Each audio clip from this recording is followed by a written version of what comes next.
Good evening, Professor. As you mentioned for the assignment date, I've completed the coding for the record for the purchase made on the store. And you mentioned for the item name, price, and number of item bought.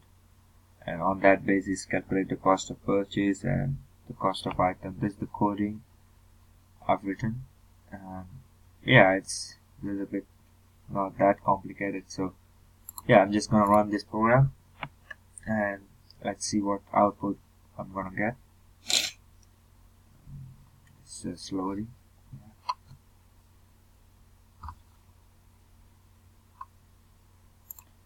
So yeah, fill out the operated data. So item name, count, and cost. So I'm gonna write just pen.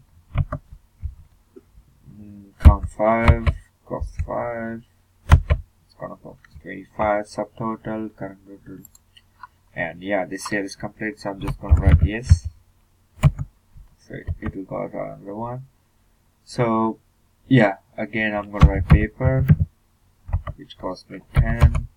Sorry, I'll write the same so that easy to show you the calculations. If I enter, so yeah, just see the calculation. So right here, subtotal is 25 of this one, and the current total is 50, adding up the first sales.